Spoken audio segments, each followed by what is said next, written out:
बिस्मिल्लाहिर्रहमानिर्रहीम, अस्सलाम वालेकुम। आप देख रहे हैं मुझे मेरे यूट्यूब चैनल पर और मैं मुज़म्मिल अवानू। सुप्रीम कोर्ट ऑफ पाकिस्तान के 5 रुकनी लार्जर बेंच ने ऑडियो लीक्स केस की समाअत की। वही ऑडियो लीक्स जिस पर हुकूमत ने एक जुडिशल कमीशन बनाया था। सुप्रीम कोर्ट ऑफ पाकिस्तान के मोस्ट सीनियर जज justice Qazi Faez Isa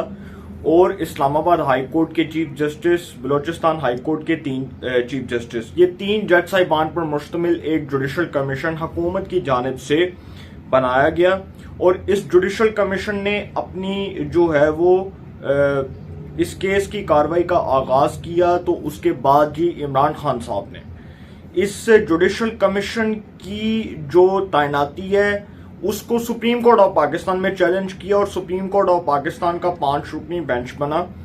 justice Umar Ata Bandial chief justice of Pakistan, justice Ijazul Hasan, justice Shahid Waheed, justice Munib Akhtar और जस्टिस हसन अजहर रिजवी। और ये 5 जजेस ने जी फैसला जारी कर दिया कि जो ऑडियो लीक्स पर बनने वाला कमीशन है, हुकूमत की जानिब से जो ऑडियो लीक्स पर बनाया गया कमीशन है, इसको काम करने से रोक दिया जाता है। वो इसलिए कि जी जो परमिशन होगी, जो परमिशन दरकार होगी वो चीफ जस्टिस से होगी और हुकूमत कोई ऐसा कमीशन नहीं बना सकती कि चीफ जस्टिस की मर्जी के बगैर हुकूमत किसी कमीशन का ऐलान कर दे और उस कमीशन का क़याम अमल में आ जाए। ये भी कहा गया जो सुप्रीम कोर्ट ऑफ पाकिस्तान ने अपना तहरीरी हुक्मनामा जारी किया उससे मुतल्लिक, जो ऑडियो लीक्स कमीशन से मुतल्लिक सुप्रीम कोर्ट ने अपना एक तहरीरी हुक्मनामा जारी किया था। उस तहरीरी हुक्मनामे में यह भी लिखा गया कि चीफ जस्टिस ऑफ पाकिस्तान की मर्जी और मंशा के बगैर हुकूमत कोई ऐसा कमीशन जो है वो नहीं बना सकती और कोई ऐसा कमीशन तश्कील नहीं दे सकती। ये सुप्रीम कोर्ट ऑफ पाकिस्तान के काम में मुदाखलत है और सुप्रीम कोर्ट ऑफ पाकिस्तान जो है उसके मामलात में मुदाखलत है, लिहाजा हुकूमत जो है वो किसी ऐसे कमीशन का ऐलान नहीं कर सकती।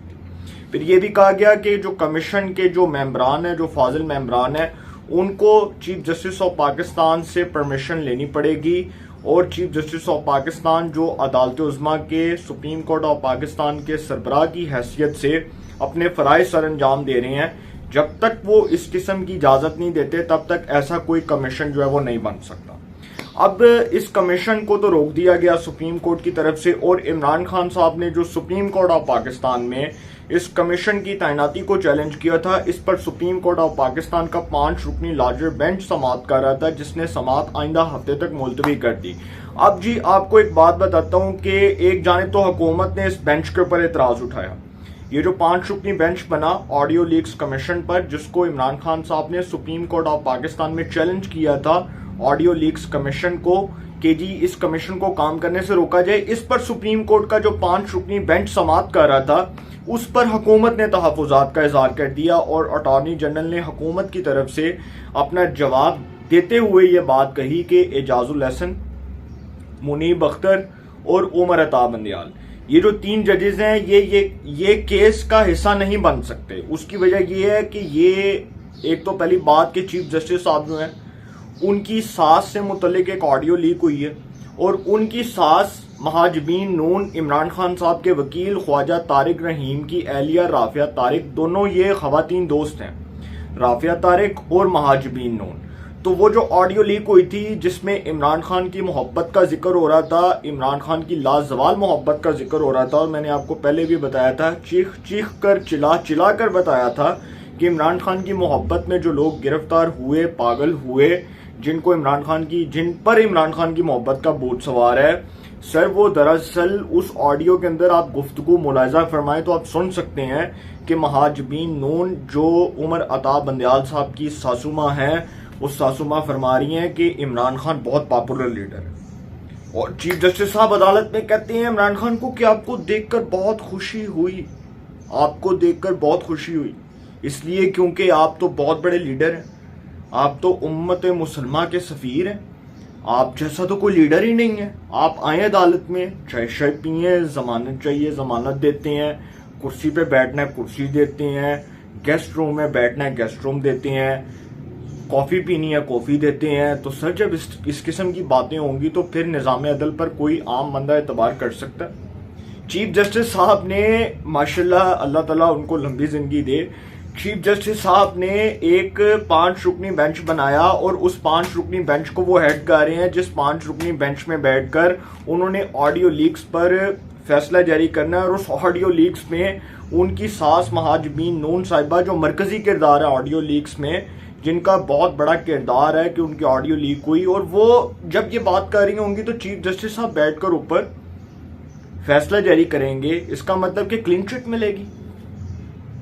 इसका मतलब क्लीन चिट मिलेगी। जस्टिस उमर अता बंदयाल साहब, जिनकी सास महाजबीन नून साहिबा इंतहाई काबिल एहतराम है मेरे लिए, चीफ जस्टिस साहब, उनकी सास महाजबीन नून ऑडियो के अंदर इमरान खान का जिक्र कर रही है। इसका मतलब कि चीफ जस्टिस ने जो 5 रुकनी बेंच बनाया, लार्जर बेंच बनाया, वो 5 रुकनी लार्जर बेंच सासुमा को क्लीन चिट दे देगा और कहेगा कि जी हेलो फड़ो, तुसी क्लियर, तुहाडे ते कोई इल्जाम नहीं, तुसी खुशियां मनाओ, खैर सत्ते खैरा। तो सर जब इस किस्म का फैसला आएगा तो फिर निज़ाम अदल जो है उसके ऊपर उंगलियां तो उठेंगी। और हुकूमत ने तो अपने तहफ़्फ़ुज़ात का इजहार किया है सुप्रीम कोर्ट के 5 रुकनी लार्जर बेंच के ऊपर। देखें इसमें वो जो जजेस हैं, फाजल जजेस, एक तो पहली बात कि उमर अता बंदयाल साहब का अगर आप रिकॉर्ड चेक करें, हुकूमत का कहना है कि अगर उनका रिकॉर्ड चेक करें तो उनका जो रिकॉर्ड है वो हुकूमत के खिलाफ दिए हुए फैसलों से भरा पड़ा है। एजाजुल हसन साहब दी ग्रेट, वो माशाल्लाह बैठते हैं बेंच में, और उनका जो आप देख लें कि पनामा के केस से वो शुरू होता है काम,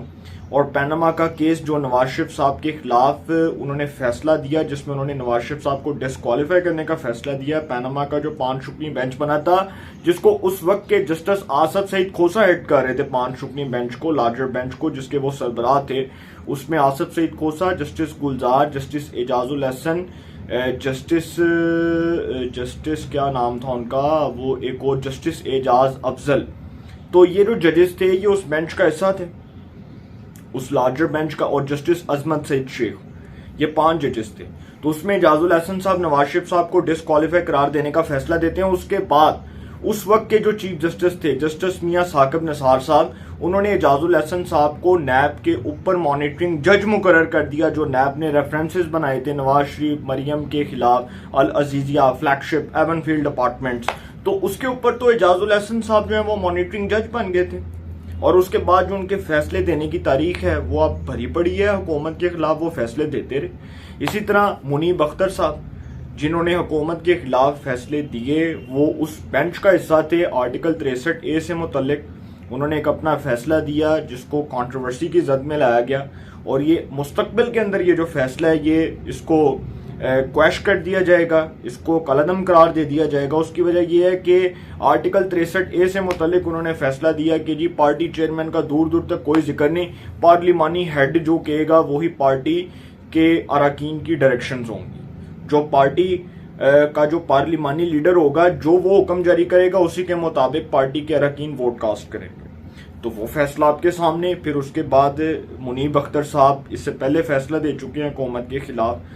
वो वाला इलेक्शन केस का, इंतखाबात के, पंजाब में जो इंतखाबात का केस है उससे मुतल्लिक। फिर उसके बाद बहुत से ऐसे फैसले हैं। फिर इसी तरह जस्टिस शाहिद वहीद साहब, जिनको लाहौर हाई कोर्ट से भी हाल ही में बतौर जूनियर जज सुप्रीम कोर्ट लाया गया, और उनके नाम पर भी फटा पड़ा था कि जी इनको जूनियर जज के तौर पर लाया गया। इसी तरह जस्टिस हसन नजर रिजवी, जिनको सिंध हाई कोर्ट से बतौर जूनियर जज सुप्रीम कोर्ट में लाया गया। तो बंदयाल साहब ने जो 5 रुकनी बेंच बनाया, इस पर हुकूमत ने अपने तहफ़्फ़ुज़ात का, अपने ग्रीवियंसेस का इजहार करते हुए कहा कि हम इस बेंच के ऊपर एतमाद नहीं करते। इस बेंच में जो शामिल 3 जजेस हैं वो तो वैसे ही ऑलरेडी हुकूमत के खिलाफ फैसले दे चुके हैं, और उनकी तारीख भरी पड़ी है भाई।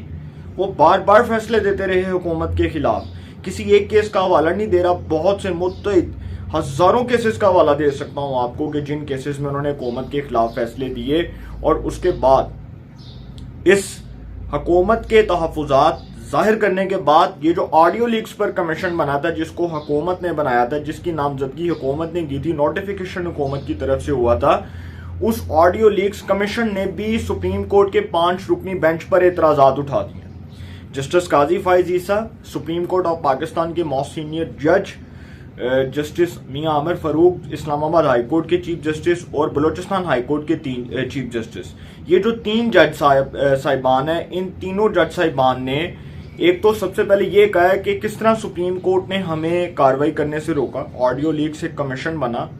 हमारा दायरा इख्तियार है, हम कर सकते हैं। और सुप्रीम कोर्ट का 5 रुकनी जो बेंच है, जो लार्जर बेंच जो इस केस को हेड कर रहा है ऑडियो लीक्स कमीशन को,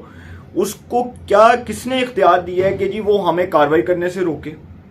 सुप्रीम कोर्ट ने तो रोका ना। सुप्रीम कोर्ट ने तो इसलिए रोका कि सुप्रीम कोर्ट ने कहा कि जी ये तो गवर्नमेंट की तरफ से कमीशन बनाया गया था, लिहाजा ये कमीशन इसलिए काम नहीं कर सकता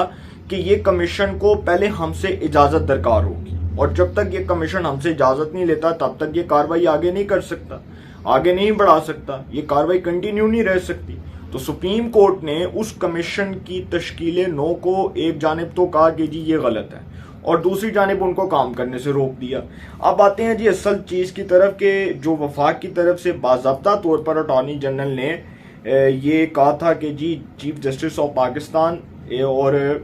जस्टिस एजाजुल हसन और जस्टिस मुनीब अख्तर ये केस ना सुने, ये नहीं सुन सकते। तो इस हवाले से ये भी कहा गया था कि इन पर बड़े शदीद इल्जाम हैं। अब वो जो 3 रुकनी जुडिशल कमीशन कायम हुआ था, जिसका क्याम अमल में आया था, उसने जी अपना एक जवाब जो है वो इंक्वायरी कमीशन ने जवाब जमा करवा दिया है, जिसमें जस्टिस काजी फायद ईसा, जस्टिस मियां आमिर फारूक और जस्टिस अफगान साहब, वो जो बलूचिस्तान हाई कोर्ट के चीफ जस्टिस हैं, इन 3 जजेस ने अपना जवाब जमा कराया है। इंक्वायरी कमीशन ने जवाब जमा करवाते हुए कहा है कि जो दरखास्तें आप सुन रहे हैं, ये 5 रुकनी लार्जर बेंच जो सुप्रीम कोर्ट का बना उसको कहा जा रहा है, ये जो दरखास्तें आप सुन रहे हैं ये काबिल समात नहीं है। आपने इस बात को माना कि इंक्वायरी कमीशन एक्ट के तहत चीफ जस्टिस से किसी किस्म का कोई मशवरा लेने की जरूरत नहीं। 5 रुकनी बेंच ने दायरा कार से तजावुज किया और दरखास्तों की मेंटेनेबिलिटी क्वेश्चनेबल है, और तासुर मिल रहा है कि आप कुछ लोगों को बचाना चाह रहे हैं। आपने कमीशन को सुने बगैर इसकी कार्रवाई को रोक दिया। मुबैना ऑडियो लीक्स के दीगर अफराद ने सुप्रीम कोर्ट में दरखास्त दायर की और ना ही कमीशन पर एतराज उठाया। कमीशन ने आर्टिकल 209 के ऊपर अपना मौक़िफ़ पहले ही वाज़ेह कर दिया था। अब ये जो कमीशन का जवाब है ये तो आपके सामने है, कमीशन ने अपना जवाब जमा करवा दिया। और दूसरी जानिब कमीशन का ये भी कहना है कि चीफ जस्टिस साहब जो हैं उनको ऐसा कोई इख्तियार नहीं है कि वो हमें काम करने से, हमें कार्रवाई करने से रोकें। अगर वो इस किस्म का कोई फैसला देते हैं तो वो बादियो नज़र में अपने इख्तियारात से तजावुज़ करें। मैं समझता हूँ कि चीफ जस्टिस साहब ने अपने आप को एक इम्तहान में डाल दिया है कि एक जानिब तो उनकी सास महाजबीन नून की ऑडियो लीक हुई है, और दूसरी जानिब वो एक ऐसे बेंच को हेड कर रहे हैं जिसमें ये फैसला होना है कि उनकी जो सास की ऑडियो है उसके ऊपर क्या फैसला आता है। तो जब वो फैसला उनके हक में आएगा तो हर बंदा उंगली उठाएगा।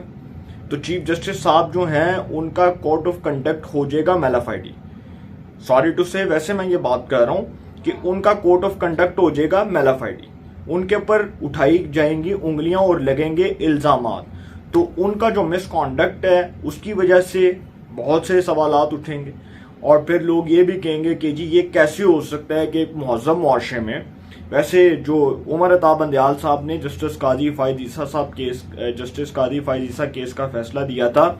उसमें जस्टिस उमर अता बंदयाल साहब ने कहा था कि उस मुहज़्ज़म मुआशरे में जिस जज के ऊपर उंगली उठ जाए वो जज इखलाकी तौर पर मुस्ताफ़ी हो जाता है। तो सर अब जब आपकी सास की ऑडियो लीक हुई है तो आपको तो इखलाकी तौर पर रिजाइन कर देना चाहिए। अगर आप खुद उस बेंच में बैठकर उस ऑडियो केस को हेड करेंगे, उस ऑडियो केस पर अपना फैसला देंगे, वो जो ऑडियो लीक्स कमीशन है उसको रोककर आप कहेंगे कि जी हम 5 रुकनी बेंच बना देते हैं और हमें फैसला जारी कर देते हैं, तो फैसला भी अगर उनके हक में आ जाता है जिन लोगों की ऑडियोज लीक हुई हैं, तो इसका मतलब कि निज़ाम अदल जो है वो फिर किसी के हाथ की खेल है, फिर तो कोई इस पर अमल नहीं करेगा। तो ये नहीं हो सकता कि आप कहें कि जी आपने जस्टिस मुज़ाहिर अकबर नकवी को बेंच में शामिल करके हुकूमत को खामोश पैगाम दिया। भाई जस्टिस मुज़ाहिर अकबर नकवी साहब के ऊपर 6 रेफरेंसेस फाइल हुए, 6 रेफरेंसेस दायर हुए, वो बार काउंसिल ने किए, वो वकला बरादरी ने किए, वो जितने भी लोगों की जानिब से दायर हुए, क्या उस पर कोई तहकीकात हुई? क्या उस पर चीफ जस्टिस ने जुडिशल कमीशन का इजलास बुलाया? अगर तो वो इसकी मिसाल दे रहे हैं कि जी मुअज़्ज़म मुआशरों में ऐसा होता है कि जज के ऊपर इल्ज़ाम आए तो जज मुस्ताफ़ी हो जाता है, तो सर फिर जज की जब ऑडियो लीक हो जाए और वो परवेज़ लाई से बात कर रहे हो और कह रहे हो कि जी परवेज़ लाई साहब कह रहे हो कि जी मोहम्मद खान पट्टी जो मेरा पहला प्रिंसिपल सेक्रेटरी रहा, वो जो मेरा प्रिंसिपल सेक्रेटरी था, वो जो सेक्रेटरी पंजाब असेंबली था, उसका केस जस्टिस मुज़ाहिर अकबर नकवी के बेंच में लगाना है। तो सर जब एक जज जो है वो सियासी तौर पर हदायत ले रहे होंगे तो इसका मतलब वो मिसकॉन्डक्ट के मुर्तकिब हैं, तो उनको खुद इखलाकी तौर पर रिजाइन कर देना चाहिए, बजाय इसके कि वो ये कहें कि जी ठीक है जी मेरी जब कार्रवाई होगी तब देखा जाएगा।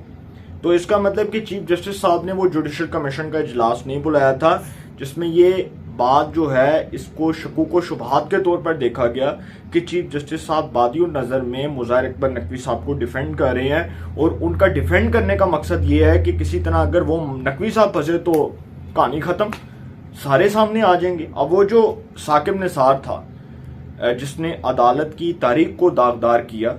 और जिसने पाकिस्तान की अदालती तारीख को जुडिशल एक्टिविज्म में बदला और जिसने पाकिस्तान की अदालती तारीख का संगीन मजाक बनवाया, उस साकिब निसार का बेटा नजम साकिब पीटीआई के टिकट होल्डर अबूजर चद्दड़ के साथ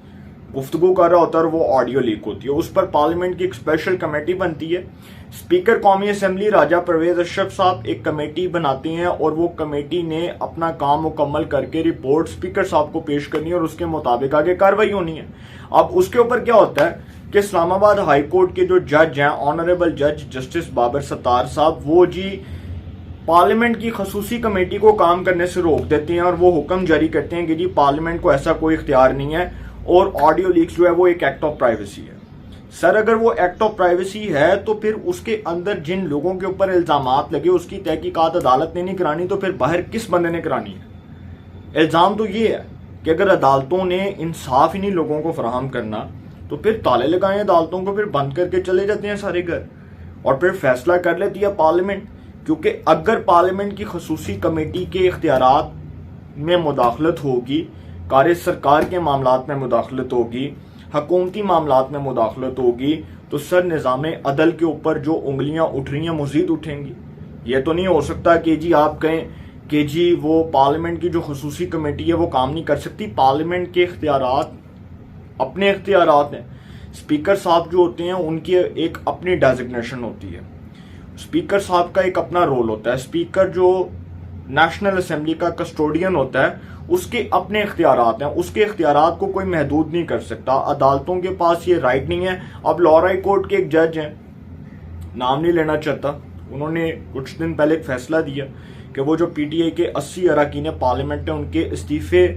जो मंजूर हुए उस मंजूर होने पर वो फैसला जो है वो कलअदम करार दिया गया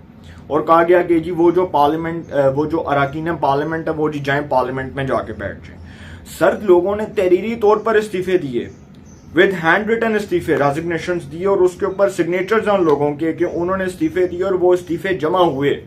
वो इस्तीफे स्पीकर साहब के पास जमा हुए और स्पीकर साहब ने वो इस्तीफे एक एक करके तस्दीक करके बुलाकर उनसे पूछा कि जी आपने रेजिग्नेशन दिया, उन्होंने कहा कि जी दिया है,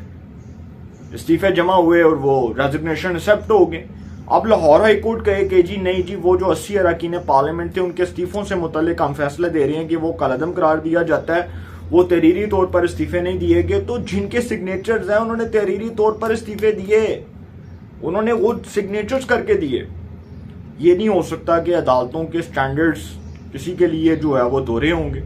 और दूसरों के लिए जो है वो कुछ और होंगे। ये दोहरा म्यार नहीं चल सकता।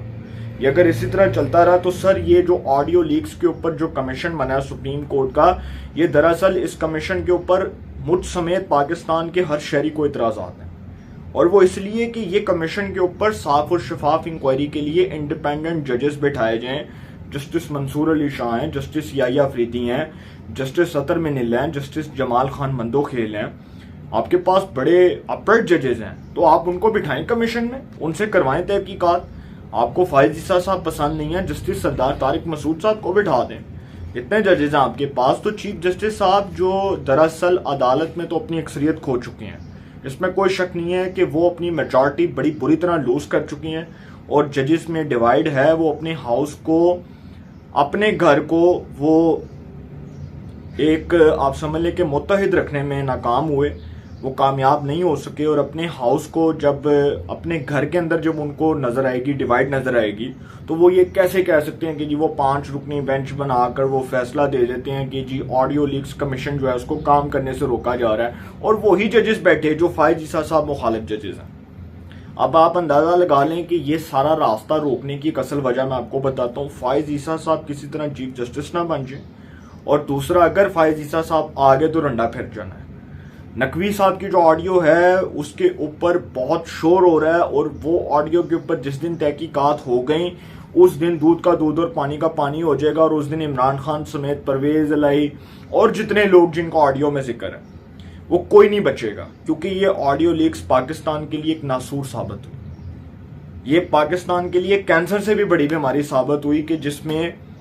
मुल्क को नुकसान पहुंचाने के लिए और मुल्क को डिवाइड करने के लिए इस किस्म की बातें होती रहीं,